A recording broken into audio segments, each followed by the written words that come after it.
আমাদের যিনি vice chancellor founder ছিলেন ডক্টর আলিমুল্লাহ মিয়ান, ওনার প্রচেষ্টা চিন্তাভাবনাই ছিল এগ্রিকালচারকে কিভাবে সায়েন্টিফিক করা যায়।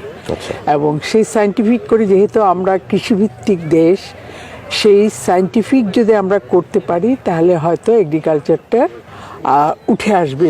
আমি যেটা আজকে নতুন শিখলাম দেখে, সেখানে হলো ন্যানো ফার্টিলাইজার, এবং এইটা যদি দেওয়া হয় কম সংখ্যক ফার্টিলাইজার দিয়েও কিন্তু করা যায়। এবং এইটা আমার কাছে আজকে পুরাটা দেখার পরে, সবার কথা শোনার পরে আমার কাছে মনে হয়েছে ন্যানোটেকটাই আমাদের খুব দরকার, এবং এটা অল্প লাগে এবং অল্পভাবে করা যায়। বাংলাদেশে হয়তো এটার আরও বেশি তৈরি করতে হবে, কারণ এখানে এটা খুব স্বল্প পরিমাণেই পাওয়া যায়।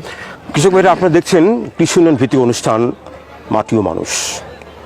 অনুষ্ঠানে এই পর্যায়ে আমরা কথা বলবো IUBATর vice chancellor professor doctor Abdur রফের সঙ্গে। জনাব প্রফ, এই যে ছেলে মেয়েদের আপনারা ব্যবহারিকভাবে রাজেন্দ্রপুরের গবেষণা মাঠে যে শিক্ষাগুলো দিচ্ছেন, এই গবেষণার মধ্যে দিয়ে আপনারা কি অর্জন করতে চাচ্ছেন, যা এই শিক্ষার্থীদের জাতীয় জীবনে ভবিষ্যতে একটু কাজ করবে? আমরা এদেরকে গবেষণায় উৎসাহিত করছি, তাদের ব্যবহারিক জীবনে এবং তাদের কর্মক্ষেত্রে, যাতে তারা নিত্য নতুন ধারণা সৃষ্টি করে নতুন ধরনের ফসল